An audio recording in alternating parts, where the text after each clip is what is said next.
From the second Kody Brown walked into that courtroom, things changed. The cameras snapped, the murmurs grew, and all eyes were on the man who spent a decade creating an empire on television as the face of polygamy. For Sister Wives fans, Kody had long been a larger-than-life character, admired at times, criticized frequently, but never overlooked.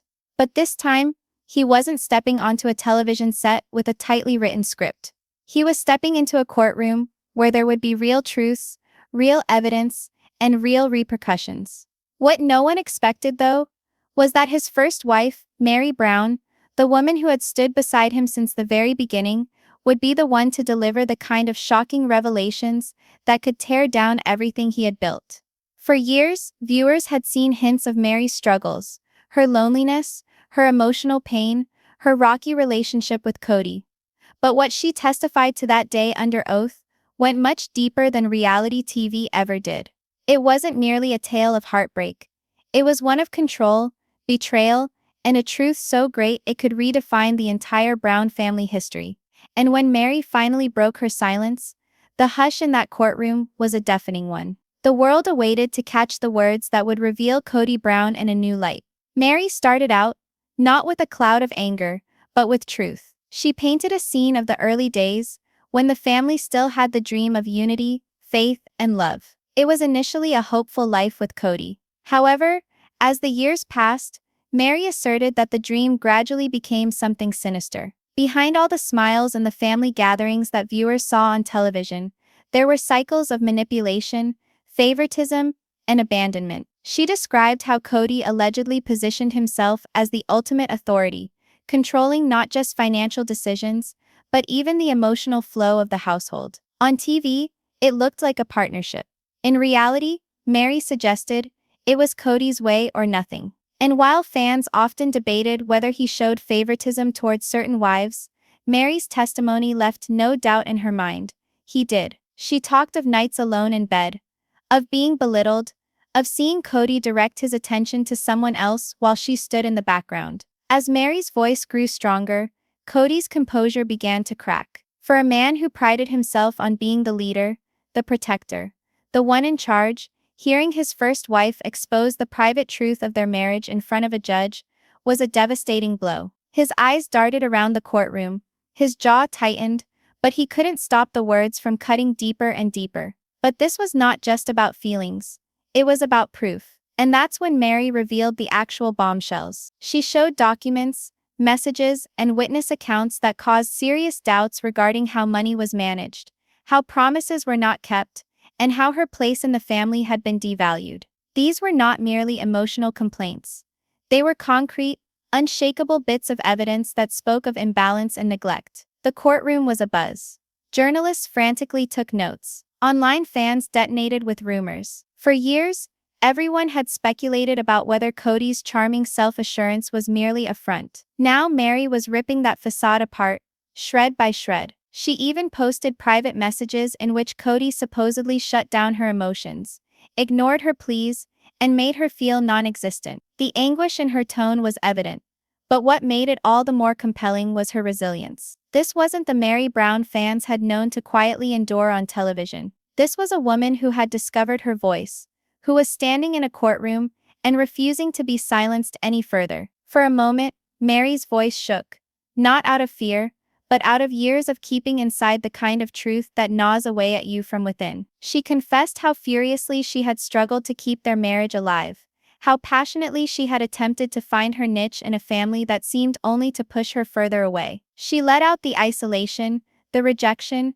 and the pain of being the forgotten wife. And then came the line that shifted everything. Looking directly at Kody, Meri said, "You broke me, Kody. But today, I'm taking my power back." The courtroom fell silent. Even the judge leaned in. For the first time, the man who always had the last word on Sister Wives was speechless. The proof mounted, and the tale just got more and more explosive. Members of his family opened up. Documents were examined, and the picture that had been painted of Kody dominating for years started to crumble. His reputation as the dominant, sure patriarch was beginning to fracture under the pressure of irrefutable fact. And this is where the ripple effect began. Meri's testimony didn't just affect Kody, it shook the entire Brown family dynamic. The other wives, the children, the fans watching around the world. Everyone was forced to re-examine what they thought they knew about Kody Brown. Was the man on TV ever real? Or had it all been an illusion, built on control and power rather than love and partnership? By the end of the day, one thing was crystal clear. Kody Brown had been exposed in a way he never could have imagined. Meri's shocking truth wasn't just about her personal pain. It was about a larger story of control, neglect, and betrayal that had been hidden behind the curtains of reality television. And yet, as strong as her testimony was, the greatest influence wasn't what it did to shed light on Kody. It was what it did to shed light on Meri. For the first time in years, viewers did not see her. She was not the quiet, relegated wife. They saw her as a woman taking back her voice, her strength, and her power. She was no longer a player in Kody's story. She was the writer of her own. So where does this leave Kody Brown? His empire, once untouchable, now hangs by a thread. His reputation, carefully crafted over years of television fame, has been shaken to its core. And as the legal system takes its course, fans are left wondering, can Kody survive this, or has Meri's truth finally ended his reign once and for all? What is certain is this: things will never be the same again. The courtroom testimony did not only expose Kody, it rewrote the whole story of the Brown family. It revealed that behind every reality show, behind every polished image, there are people who are real. There is pain which is real. And there are real consequences. And for Kody Brown, the world will never look at him in the same manner again. The courtroom was abuzz long before Kody Brown ever stepped inside. Reporters' elbows clanged, cameras popped like thunder, and Sister Wives fans hung on the edge of their seats. For years, viewers had watched Kody's life play out on television, as he struggled or failed to struggle to juggle his several marriages, his large family, and his eternal need for dominance. But this was different. This wasn't ratings or scripted storylines. This was real. This was legal. This was personal. The room was thick with anticipation. Everyone realized that today's testimony could change everything. Yet no one could have imagined just how explosive it would get. And then, silence. The wooden doors groaned open. Kody Brown entered. Gone was the self-assured, charismatic man fans were familiar with on television. In his place, his steps were slower, more guarded. His shoulders were tense, and his eyes swept the room as if in search of a friendly face, a lifeline. But none were there to be found. The judge remained steadfast and impassive. The reporters looked on with chill curiosity, and across from him sat the one woman Kody couldn't avoid: Meri Brown. Meri had been with him since the start, the initial wife, the foundation of the Brown family dynasty, the one who had once held on to the vision of polygamy, of oneness, of love. But now, she was something else. She wasn't there as a wife. She wasn't there as a co-lead. She was there as a witness. As her name was called, Meri stood up slowly, her stance firm but her face unreadable. She moved to the stand quietly, each step resounding in the silent courtroom. The crowd leaned forward, feeling the gravity of the moment. This was not just another judicial hearing. It was a reckoning. And as Meri lifted her hand and promised to tell the truth, the tension ratcheted higher. The truth, that single word hung suspended in the air, more massive than all the cameras and all the rumors combined. What truth was she going to release? What had been kept under wraps all these years, concealed beneath the glossy surface of a reality TV empire? The first thing Meri said wasn't bitter. It wasn't angry. It was serene. Too serene. And that only made it more terrifying. She started by sharing the beginning times. The times when she and Kody had begun their journey together. The dream, the promise, the vision they shared of creating a family united in faith and love. But as her story unfolded, it became clear that what began as hope had slowly turned into something far darker. The unity they once preached about had, according to Meri, been replaced by control. The love that was supposed to grow had instead withered away in the shadow of manipulation and favoritism. Each sentence cut a bit deeper. Each piece of information created a picture that fans had only speculated about for decades, but never really known. And the more she talked, the more Kody fidgeted in his chair. His jaw clenched, his arms folded, his face reddened. For a man accustomed to dictating the story, accustomed to being the one with the final word, this was intolerable. He couldn't silence her. He couldn't censor her. He couldn't spin her version. But this is where it got even more dramatic. Meri wasn't only addressing the courtroom, she was addressing the world. She was aware of the cameras. She was aware of the fans hanging on her every word. And she took that platform not only to tell her story, but to take back her voice after years of silence. She told of nights lying awake alone, feeling discarded, feeling unseen. She told of standing by and watching as Kody's focus went elsewhere, and she was left hungry for scraps of love. And yet she spoke it all with a boldness that shut down the room. This was not just a woman speaking of her suffering. This was a woman using her suffering to empower. And just when she had said what sounded like enough to destroy Kody's reputation once and for all, she stopped. Her gaze met Kody's. The room was silent. You could sense the tension mounting like a thunderstorm waiting to erupt. Everyone leaned in, ready for the knockout punch. The statement that would make headlines. But she didn't give it. Not yet. She left the courtroom suspended on a cliff of intrigue. A twist to come. A hint of something larger, more dramatic, yet to be revealed. And that's where the brilliance of Meri's testimony lay. She didn't just expose Kody. She teased what was still hidden. She made it clear that the truth she revealed today was only the beginning, that more secrets remained, that the story wasn't finished. The journalists rushed around, their scribbled notes hasty and chaotic. Social media followers went wild with speculations. What else did Meri herself know? What additional evidence was she withholding? What secret was so explosive that she was holding out on it for now? Even the judge looked surprised at how she finished her testimony. Measured, deliberate, and unmistakably powerful. Kody was frozen, his silence more deafening than any outburst could have been. And the rest of the courtroom, left where you are now, hoping to know what next. Because here's the reality. Meri Brown did not merely share her tale. She laid the groundwork for a storm. A storm that would bring down Kody's reputation,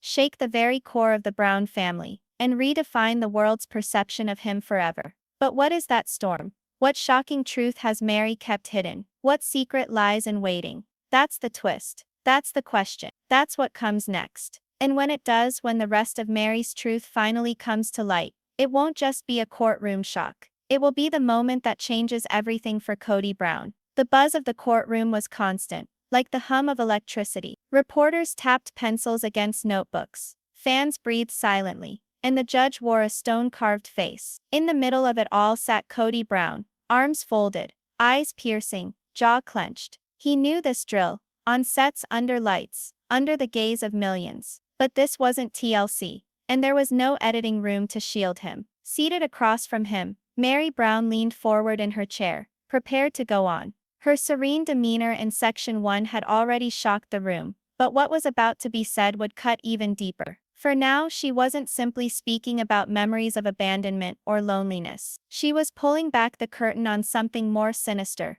control. Meri began slowly, her words deliberate, her voice steady. She described how life with Kody wasn't the equal partnership he often portrayed. On screen, he sold viewers a vision of balance, of wives who each had a voice, who made decisions together. But behind closed doors, according to Meri, there was a different reality. Kody, she stated firmly, wasn't only the head of the family. He wanted to be the sole voice that was heard. The room shifted. You could feel the weight of her words bearing down into the silence. She described how money was in Kody's control, how decisions regarding the kids, the houses, even the fate of the family really came down to what he desired, not what they mutually decided. And while it was sold as family harmony, Meri alleged it was really about one thing: control. On this, Kody at last responded. He shook his head, his mouth compressing into a thin line. He leaned toward his attorney, muttering something in a rush, but it was too late. The court had already heard the charge. The audience had tasted the bite. Meri wasn't finished. She hunched in over the microphone and disclosed how again and again, she had attempted to voice her opinion,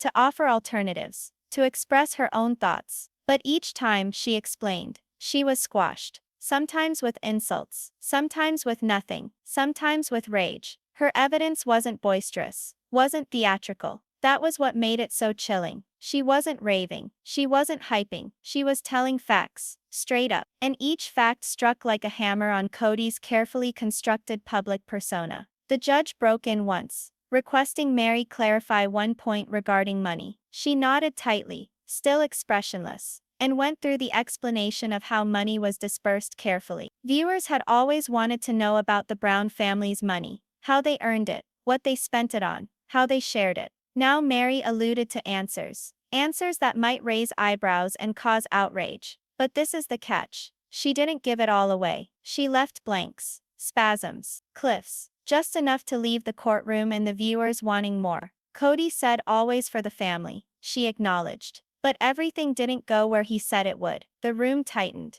Kody shifted for the umpteenth time. His lawyer wrote furiously in notes. And the judge leaned forward ever so slightly. His curiosity piqued. Meri continued her testimony, stepping beyond money into family emotional dynamics. She testified about favoritism, about how some wives appeared to have more influence, about how Kody's attention was not shared equally, as much as he said it was. She did not call anyone out by name, yet, at least. But the implication was there. Viewers of the show recognized immediately who she could be speaking of, and the courtroom hushed whispers of the names. Each example added another layer to the story. It wasn't just about money. It wasn't just about power. It was about identity, about dignity, about being seen and heard, or in Meri's case, about being systematically silenced. Kody attempted to interrupt once, but the judge was quick to stop him. His anger was palpable, seething below the surface. For a man who was accustomed to controlling the discussion, sitting mutely while Meri analyzed his place in it, was intolerable. His color came up,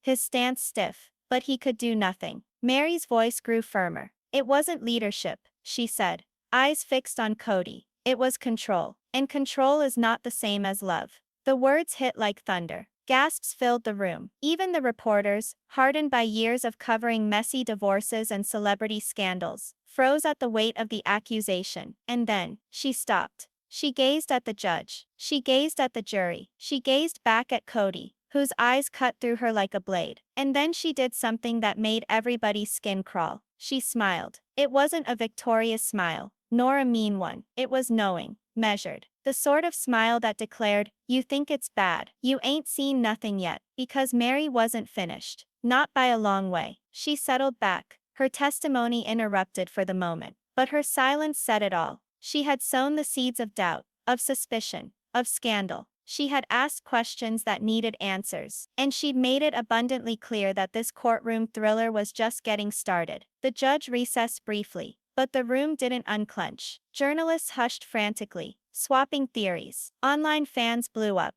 analyzing each phrase. Did Meri really accuse Kody of money manipulation? Had she suggested favoritism among the marriages? Had she exposed what lay behind the heavily edited universe of sister wives? The tension didn't abate with the gavel. It grew. Because everyone knew what Meri had just done. She had broken the dam. And once the water begins to seep, it's only a matter of time before it bursts. Kody exited the room hastily, his attorney by his side, his countenance turbulent. But Meri lingered for an instant, unruffled, composed, near serene. She had accomplished what she came to accomplish in this session, to set the stage. But the stage was very far from complete, because the real shock was not in what she had spoken of today. The real shock was in what she had yet to say. And as the lenses zoomed in, filming her inscrutable face, the world was left to ponder one chilling question. If this is the truth about control, then what truth is still to be uncovered? The court had already been privy to rumors of domination and power struggle, but this time it was about something much more annihilating. Evidence can shake someone's reputation, but emotions ruin legacies. As Meri Brown sat back towards the microphone, her voice was firm, but her eyes held decades of anguish. The audience, the press, even the judge appeared to know what was about to be said. This wasn't financial anymore. This wasn't favoritism. This was the type of betrayal that will leave you scarred for life. Meri began gently. She retold the beginning stages again, not in anger but with a sweet sadness. She talked of the times when she and Kody had been close, when they envisioned creating a family that would be an example of togetherness. But what she said soon changed. Somewhere along the way, she said, her voice cracking ever so slightly, I stopped being his partner. I stopped being his wife. And I became invisible. The word drifted through the courtroom like a specter. Invisible. Kody braced against his chair. His jaw knotted, his lips compressed to a thin line. But he didn't speak. He couldn't. Meri's testimony became weightier. She recounted nights spent alone, sitting silently as Kody's focus was elsewhere. She said she struggled for his time, his affection, his approval to be rejected over and over. There were nights I'd sit by the phone, expecting him to call, just to see how I was doing. And he never did. Never once. Her statements weren't yelled. They weren't for effect. They were unrestrained, transparent, and that only made them more powerful. The courtroom leaned forward. Reporters wrote more quickly. Fans watching the live stream started to clog social media with responses. This was no longer polygamy or money. This was about the disintegration of intimacy, of faith, of marriage. Her eyes brimmed with tears as she spoke, but Meri would not cry. I would ask him repeatedly what I had done wrong, why I wasn't good enough. And do you know what he would tell me? She looked straight at Kody. He wouldn't tell me anything. He would just be quiet, as if I wasn't worthy of a reply. The words cut through the air like a blade. The crowd gasped. Even the judge, who had not flinched throughout, shifted his head to one side, clearly taking in the force of her words. Kody glanced down at his hands. His stance, once straight and aggressive, was slumping ever so slightly. His armor was cracking. But Meri wasn't done. Her voice became firmer, more resolute, as if each sentence let out years of bottled pain. Marriage is all about love, about trust, about partnership. But what I endured was betrayal. Not with another woman, but betrayal of the vows, betrayal of the promises, betrayal of me as a human being. The word rang out in the room. Betrayal, betrayal, betrayal. She leaned into the microphone. He betrayed my heart before he ever betrayed my trust. And Kody winced.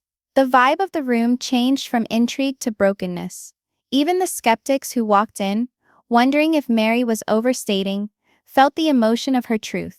No script to read, no producer feeding lines. Just a woman cracking open her soul to the world. Meri's voice shook a little, as she remembered anniversaries alone. Family gatherings where she was shoved to the margins. Discussions in which her statements were like magic tricks before her eyes, disappearing into nothing, and barely noticed.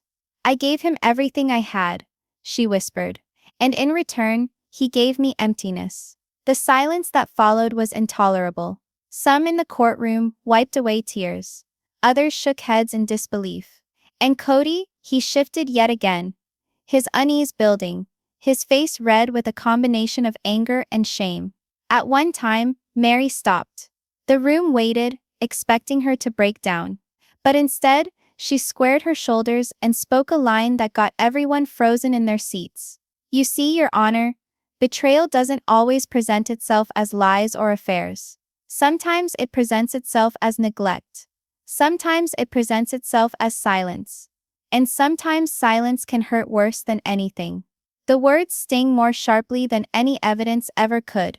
Because every single person in that room, every single person sitting at home, had experienced silence before, and they knew the pain of it. The tension became unbearable. Kody shifted once more, this time muttering harshly to his attorney. His face strained, his movements agitated, his discomfort impossible to conceal. This was no longer about documents or numbers. This was about character, about the man he said he was, versus the man Meri painted. And for the first time he seemed small.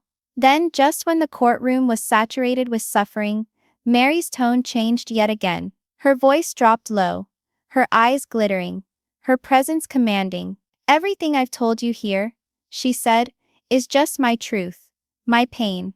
But it isn't the whole story.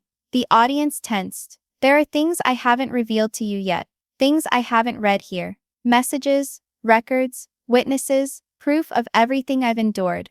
But that isn't today. A ripple of murmurs spread through the room. Evidence, witnesses, the tension grew unbearable. Meri sat back in her chair, composed, collected. The tempest had passed, but everybody knew another one was simmering on the horizon. She stared straight at Kody one last time. You lied to me, Kody, and the world needs to know how. The judge requested a recess. The gavel came down, but the commotion in the room did not cease. It intensified. Journalists sprinted outside to submit breaking news. Internet fans ignited all reaches of social media with gossip. What evidence did Meri possess? Who would be coming forward as witnesses? What secrets lay in wait to be exposed? Kody stormed out, his attorney by his side, his face a tempest of rage. But Meri remained behind, serene, determined, her face impassive. She had just handed the emotional punch of the century, but she'd also awakened something much more deadly, because this wasn't the payoff. This was merely the setup. The court, the crowd, the globe, they were all left waiting for one question. If that is the betrayal Meri suffered through, then what evidence is she withholding for the next installment? The air in the courtroom was electric as the recess ended. The audience buzzed with anticipation. The gallery crowded with faces eager to hear what would come next. Reporters refreshed their feeds. Cameras zoomed in. Social media had already exploded with clips of Meri's testimony about betrayal.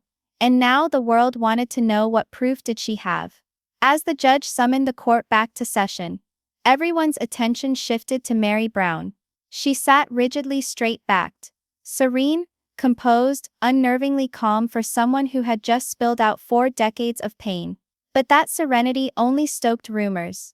Because it wasn't the calm of defeat, it was the calm of a woman who was on the verge of delivering something cataclysmic.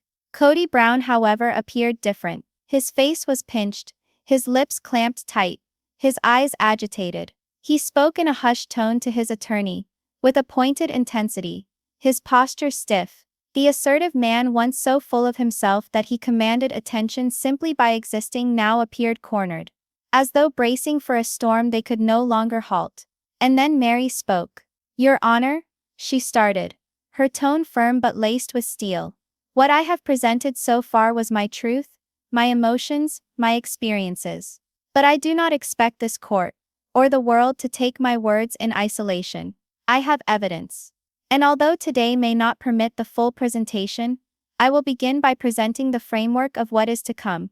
The courtroom exploded into whispers. His evidence. One word that could seal or destroy a case. Meri reached down to a folder on the table before her. It was small, but the impact it held could not be denied. The rustling of the papers seemed near bloodying in the quiet courtroom. She removed a bundle of printed pages, clipped together precisely, and held them aloft.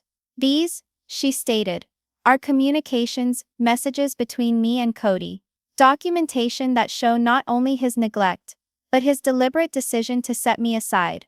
These aren't misunderstandings. These are his words." Gasps hung in the air. Kody's attorney jumped to his feet at once. "Objection, Your Honor. This evidence has not been admitted into today's proceedings. We object to any exhibition." But the judge raised a hand. "Mrs. Brown does not have to produce the whole picture today, but she may refer to the nature of her upcoming evidence." Kody sat back in his chair, his jaw clenched, his eyes drilling holes through Meri. Meri put the pages back on the table calmly, as if to say, "I don't even need to read them yet. The fact that they even exist is enough to make him perspire." She leaned in toward the microphone once more. "But that is just the tip of it. Messages are one thing, but then there are the records. Financial records, schedules, notes, indicating how decisions were made, who gained and who were left behind. These aren't mere accusations on my part. They are documented patterns." The murmurs intensified. The judge slammed the gavel. Order in the court. But discipline was not possible. Everyone understood this wasn't just about family dynamics anymore. This was about receipts, about proof, about paper trails that could dismantle everything Kody had ever attempted to construct. Kody changed position once more, muttering angrily to his attorney. His fist clenched on the table so tightly that his knuckles were white. His cocky grin that he wore in interviews and TV specials was nowhere to be found. Instead, there was only a man aware that the walls were closing in. Meri allowed the tension to hang before speaking once more. Her voice was measured, calm, but each word cut like glass. "Your Honor, I am not here for revenge. I am not here for spectacle. I am here because truth matters. And if truth is buried under charm and manipulation, then families break apart. Children grow up confused. Wives feel abandoned. And the man at the center walks away untouchable. That cannot be allowed." Her words hit like thunder. The journalists wrote furiously. People who were watching at home sat up straighter in front of their screens. This was not just testimony. It was a reckoning. Then came the actual bombshell. Meri glanced over toward the gallery for just a moment, her eyes meeting someone's face who was sitting calmly in the back row. No one had any idea who they were. Yet, but the glance she gave was unmistakable. A signal, a promise. And then she uttered the words that caused the entire courtroom to erupt. I am not alone in the witness stand. Others will testify. People who saw firsthand the decisions that Kody made. People who can attest to what I went through. And they are willing to testify. The courtroom exploded. The gallery gasped. Reporters almost fell over one another. And even the judge's gavel could not drown out the commotion. Kody's face drained of color. His lawyer jumped to his feet again, shouting objections. But the damage was already done. Meri hadn't revealed the witnesses' names. But she didn't need to. The implication was enough. She wasn't alone. There were others. And suddenly this wasn't just Meri's word against Kody's. This was about to become a chorus of voices. As the room eventually subsided, Meri relaxed back, her cool demeanor intact. She eyed Kody straight on, her face inscrutable, but her message clear as crystal. Your secrets won't remain secret. Kody, however, remained still. For the first time he resembled less a man trying a case and more a man who was aware that the battle may be lost already. The judge finally brought the court to order, and reminded the two parties that hearings in the future would determine admissibility of evidence and witnesses. But the audience wasn't concerned with procedure. They were concerned with the tempest to come. Because if Meri had witnesses, records, and messages prepared to testify, then this case was going to blow its lid and become something nobody could have ever imagined.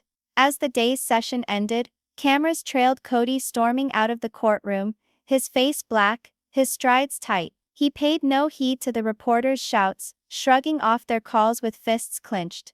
Meri, however, remained for a while, composed, unwavering, almost victorious.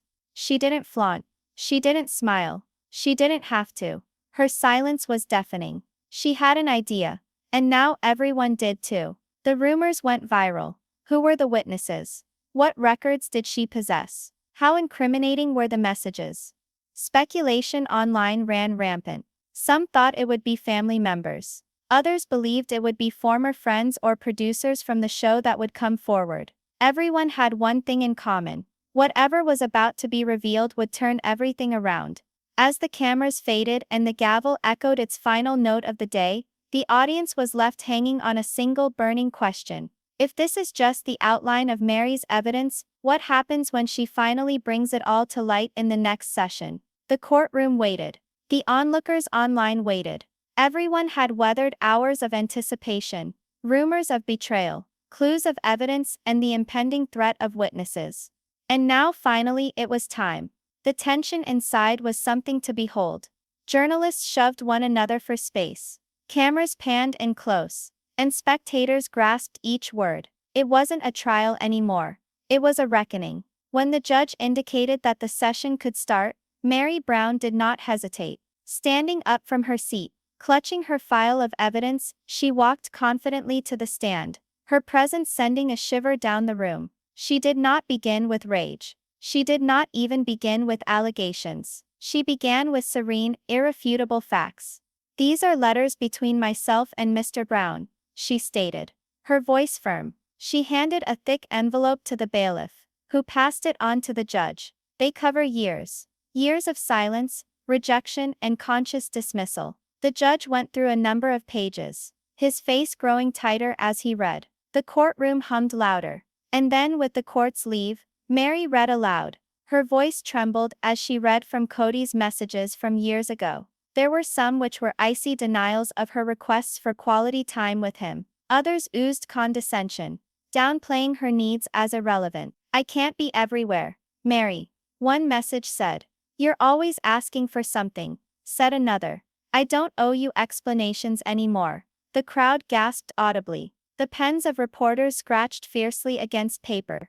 Social media erupted with every single word typed out by bloggers who were live tweeting within the courtroom. These were not sensationalized allegations. These were Kody's own words, written and maintained. Evidence that Meri had been pushed aside, not only emotionally, but systematically. Kody shoved hard in his seat. His attorney attempted to interrupt, objecting on grounds of context, asserting the messages were private and taken out of context. But the judge permitted it. These are direct communications between spouses. They are admissible. Kody reddened. His jaw clenched, his fists tightened. The once controlling patriarch of a vast family empire had become a man laid bare. Every disdainful word transmitted for all to hear. And Meri wasn't done. Then came the records. These, Meri said, waving another pile of papers, are financial documents. Trends that indicate how money was spent, how things were decided, and how again and again I was left out on the periphery. The bailiff passed out the records. The courtroom held its breath. The judge scanned with rapid eyes, eyebrows flicking upward. Reporters murmured, "This is going to be huge." The facts weren't even out yet, but the message was loud and clear. Meri had followed not only the emotional abandonment, but the financial abandonment. And she had evidence. Kody moved again, his irritation churning into obvious exasperation. He mouthed ferocious words to his lawyer, who took frenzied notes. But his attempts to take back control were fading. His body language cried out what he couldn't say in words. He was stuck. And then struck the real hammer blow. Meri faced the gallery. For an instant the room stopped as she caught the eye of a figure sitting quietly at the back. Then she said the words that sent shock waves around every part of the courtroom. "Your Honor, I'm not the sole witness who will testify. At this juncture, I would like to call a witness." Gasp filled the room. The bailiff moved out, escorting a woman from the audience to the front. She wasn't unknown. She wasn't unfamiliar. She was someone the world knew. One of Kody's ex-wives. The room exploded. The media clamored forward. Viewers mouthed angrily. Twitter went wild with the disclosure. One of Kody's ex-wives was now going to testify. The judge demanded order, gavel banging sharply. But it didn't do any good. This was bigger than everybody anticipated. The witness sat down, her face white but firm. The oath was sworn, and she began to speak. "I saw it," she replied, her voice calm. "I saw how Meri was treated. I saw the neglect, the dismissal, how she was pushed aside. And it wasn't neglect. It was control. It was intentional." Her testimony was brief, but it was haunting. She corroborated everything that Meri testified to. Not from the outside looking in, but from within the family itself. Kody slapped a hand on the table, his lawyer frantically grabbing his sleeve. The tantrum only served to make him more desperate, more culpable. Meri didn't need to rub it in. She didn't need to scream. She just turned around to the judge and spoke. "This is not my tale. It is the tale of many who experienced it. And this is just the start." The crowd went wild once more. The judge adjourned for recess, frantic to regain control. But the harm had been done. The headlines titled themselves, "Kody Brown exposed in court as former wife testifies." When the courtroom emptied, Kody burst out, his face contorted in anger, his words indistinguishable but furious, as he yelled at his attorney. Cameras tailed him, recording every moment of his disintegration. Meri, on the other hand, remained cool, composed, almost impenetrable. The expression in her eyes wasn't relief alone. It was authority. For the first time in years, she wasn't invisible. She was unstoppable. But just as the day seemed to be over, Meri revealed one final bombshell. As she left, reporters calling out questions around her, she stopped, shifted her body slightly, and spoke. "There are still more witnesses. And the next one knows everything." The world came to a standstill. Reporters yelled louder. Cameras crept in tighter. Speculation erupted on every platform. If this witness today had rocked the case, who was next? Who else was going to talk? And what would they reveal? Kody's empire, his legacy, his well-honed public persona, all of it now on the verge of crumbling. The courtroom had merely scratched the surface, but the cracks were already evident, and the audience was left hanging on the biggest cliffhanger of all. If this was only the first witness, then who is the one who knows everything? And what will happen when they finally speak?